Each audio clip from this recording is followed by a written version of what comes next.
그 설득력은 기술이 아니라고 생각합니다. 그거는 그 말하는 사람 자체가 설득력이 되어야 된다. 설득력이 있어야 된다. 저도 이제 누구를 만나거나 이제 직장에 다닐 때 누가 내게 말을 건네로 이렇게 오면 그 말을 듣기 전에 그 사람을 보고 이미 저는 판단을 하게 돼요. 저 사람 말은 들어줘야 되겠다. 아, 저 사람 말은 내가 좀 경계하면서 들어야 되겠다. 아니면 좀 시비를 붙어야 되겠다. 이런 생각들을 하게 되죠.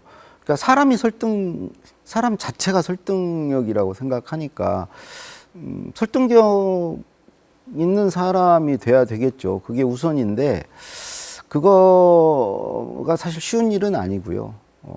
저와 친한 사람, 나와 가까운 사람의 말에 쉽게 설득이 돼요.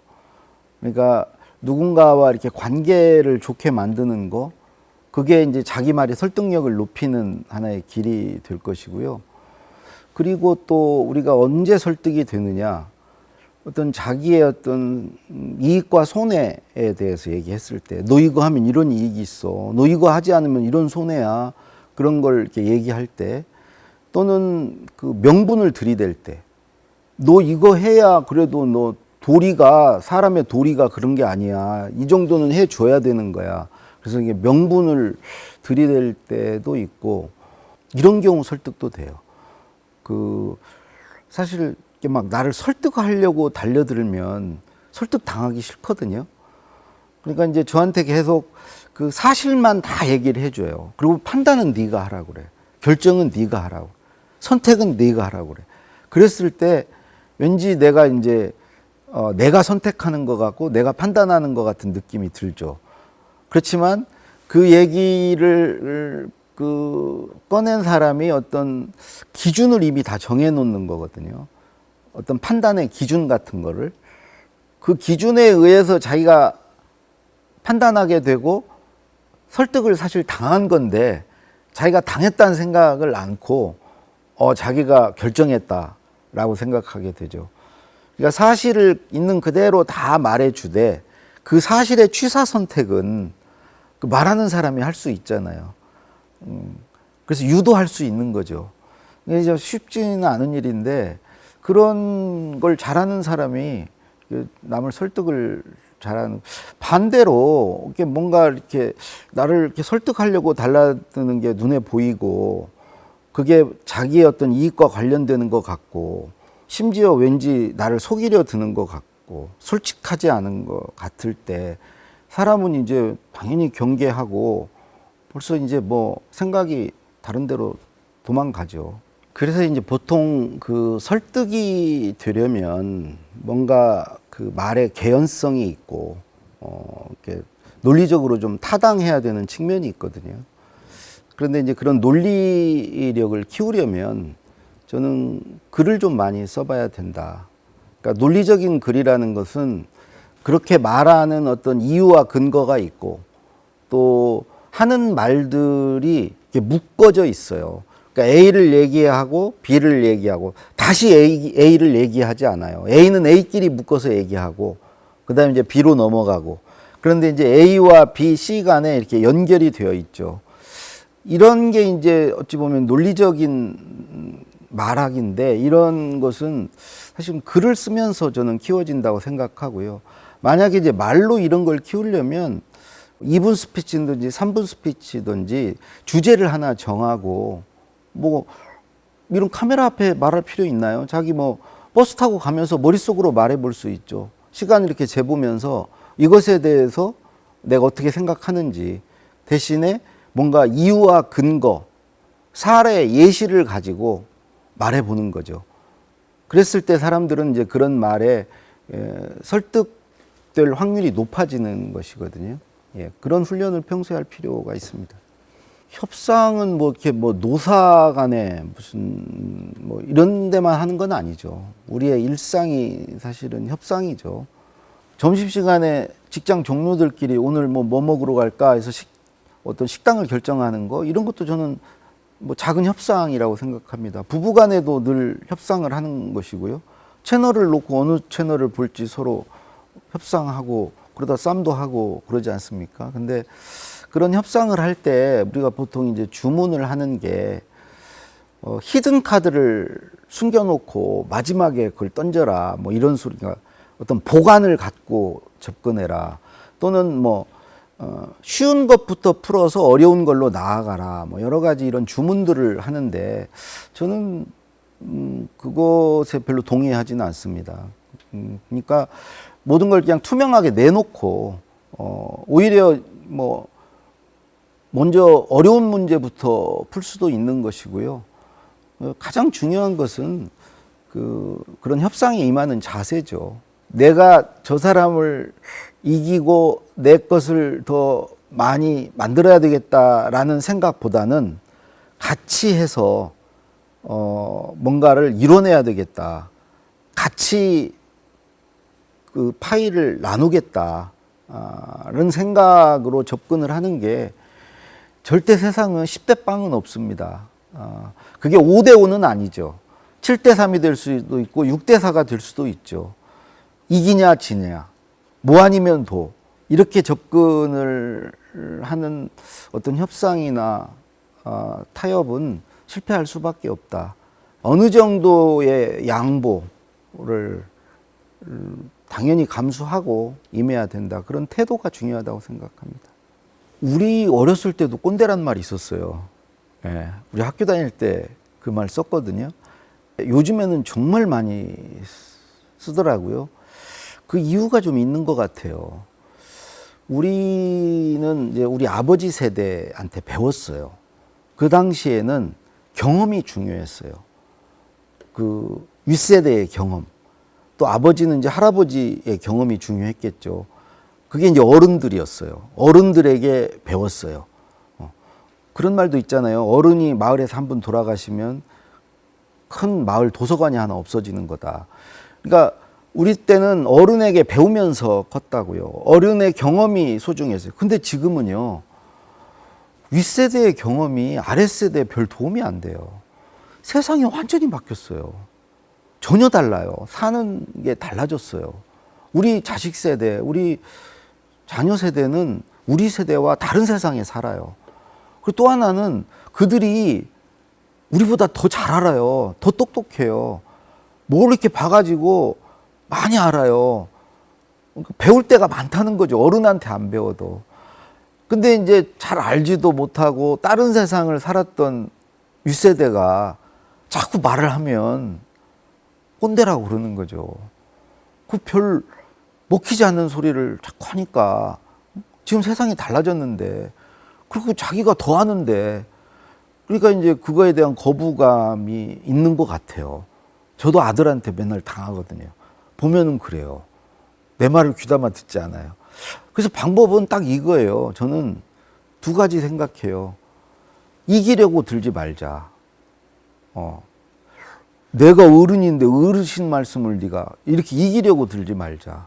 못 이긴다. 또 하나는 가르치려고 들지 말자. 가르칠 거 없다. 스스로 다 배웠다. 우리 젊은 세대들이. 그 가르치려고 드는 거, 그런 것 때문에 꼰대라고 그러는 것이거든요. 반대로 배우려고 해야 돼요. 오히려. 우리가, 우리 부모 세대에게 배우려고 했듯이 이제 우리는 자녀들에게 이제 배우려고 해야 된다. 얼마나 대견합니까? 자녀한테 배울 수 있다는 게 얼마나 좋은 일입니까? 자녀가 나보다 똑똑하다는 게 얼마나 좋습니까? 그러니까 오히려 그들에게 좀 배우려고 하고 그들의 말에 귀 기울이고 하면은 그래도 뭐 세대 간의 어떤 갈등, 불화 이런 문제도 좀 해소할 수 있고 꼰대 소리 듣지 않을 수 있다. 그렇지 않나요? 그래도 이제 우리 이제 직장에서나 가정에서나 그 자녀에게 또는 부하 직원에게 뭔가 이렇게 훈계해야 될 일도 있죠. 뭔가를 가르쳐야 될 게 있죠. 그런 때 보면 저는 이제 조심해야 될 게 누군가와 비교하는 거. 저 사람은 저런데 뭐 너는 왜 그래? 이런 비교하는 거 하지 말. 과거 들추는 거. 너 예전에 또 어떤 이런 예전은 또 꼭 과거를 들춰요. 그 다음에 한 말 또 하고 또 하고 하는 거. 이제 알아먹었는데 한 말 또 하고 또 하고 하는 거. 이런 거 조심해야 되고, 반대로 이렇게 훈계하면 저는 고깝게 들리지 않았던 것 같아요. 두 가지가 있으면. 저 사람이 나에 대한 애정이 있구나. 나를 사랑해서 애정이 있어서 저런 말을 하는구나. 그런 어떤 믿음이 있을 때, 또 하나는 저 사람이 그 일을 잘하고 싶은 열정이 있구나. 그 일의 완성도를 높이고 싶고 결과를 좋게 만들고 싶은 열정이 있어서 나를 훈계하는구나. 라는, 그러니까 나에 대한 애정과 일에 대한 열정을 바탕으로 훈계할 때, 그리고 이제 무엇보다도 실력이 있어야 됩니다. 훈계하는 내용이 허접해. 그 사람 말대로 하면 더 안 좋아질 것 같아. 실력 없는 사람이 욕심만 많아. 의욕만 세. 그래가지고 막 뭘 훈계를 해. 그러면 안 되는 거죠.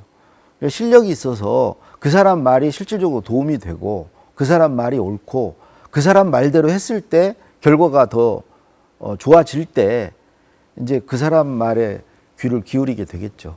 말에는 크게 두 종류가 있는 것 같아요. 그러니까 일대 다대응이라고 그럴까?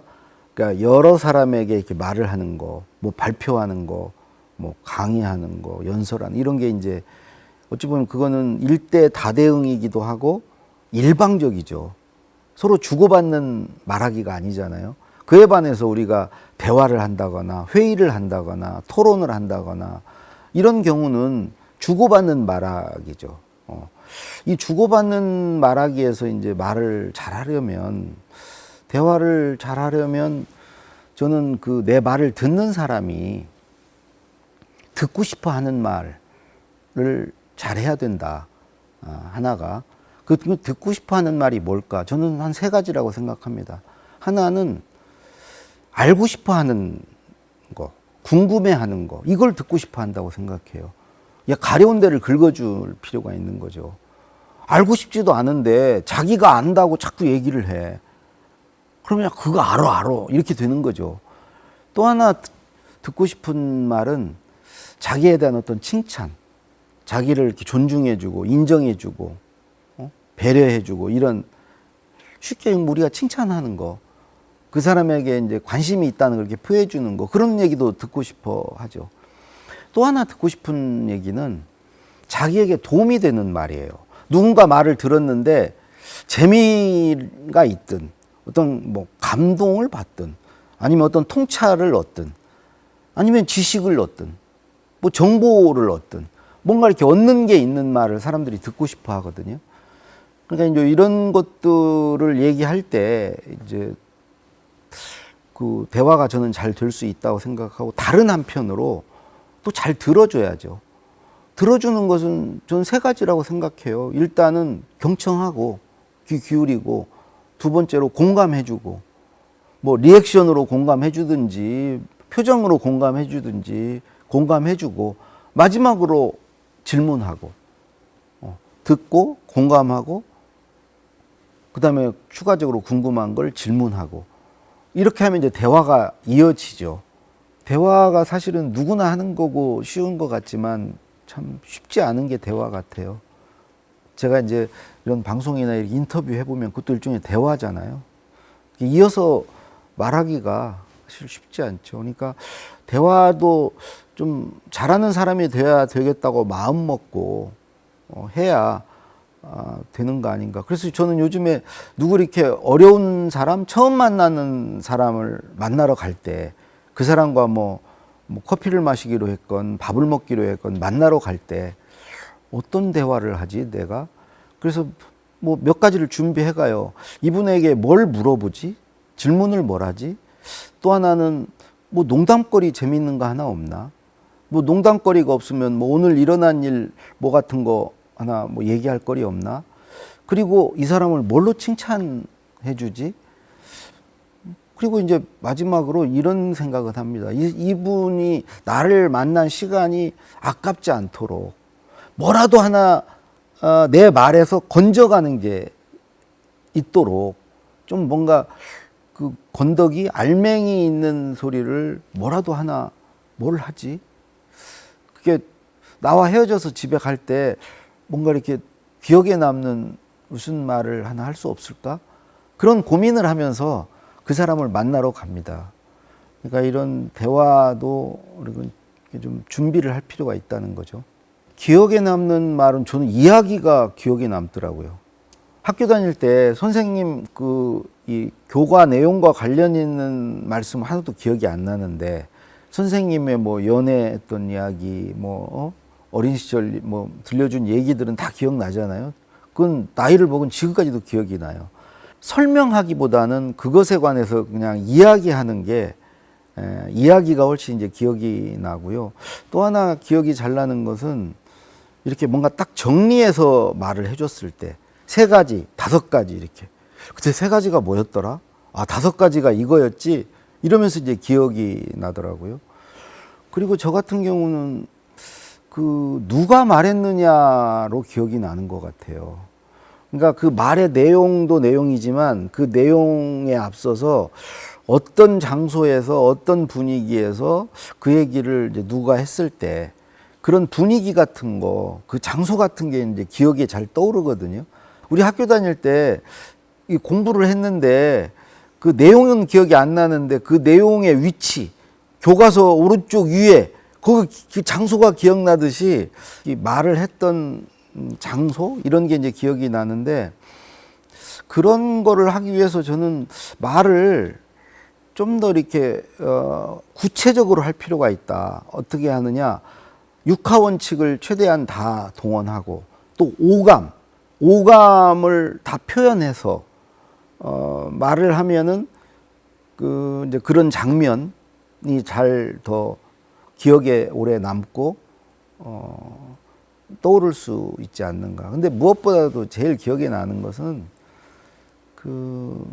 내가 좋아하는 사람 또 내가 아끼는 사람의 말이죠. 그러니까 전 초등학교 2학년 때 어머님이 돌아가셨는데 그 어머님의 말은 정말 오래된지만은 이제 기억에 납니다. 그래서 자기 말을 기억에 남기려면 자기가 좋은 사람이 돼야죠. 누군가에게 필요한 사람, 좋은 사람이 되면 그 사람의 말은 기억합니다. 예전에는 말하는 사람 따로 듣는 사람 따로였어요. 대다수 사람이 들었어요. 저도 그랬고요. 근데 저도 이제 50 넘어서부터는 제 말을 하기 시작했고요. 누구나 말하고 살았으면 좋겠어요. 나도 말 좀 하자. 너만 말하냐? 나도 말 좀 하자. 자기 말을 하면서 좀 살았으면 좋겠습니다. 그래서 이제는 누구나 강사가 될 수 있는 세상이에요. 그냥 스마트폰 앞에 두고 말하면 돼요. 자기도 그런 말을 통해서 세상에서 어떤 자기 역할을 하고 누군가에게 뭔가 정보를 전하고 자기가 아는 지식을 전달해주고 그런 역할을 하고 자기가 배운 노하우를 알려주고 그런 역할을 하고 또 자기가 어떤 흔적으로 남아야죠. 결국 말이 기록으로 나의 흔적으로 남게 되고 그거를 우리 자녀들이나 나를 아는 사람들이 나중에 추억하게 되고 침묵은 금이 아닙니다.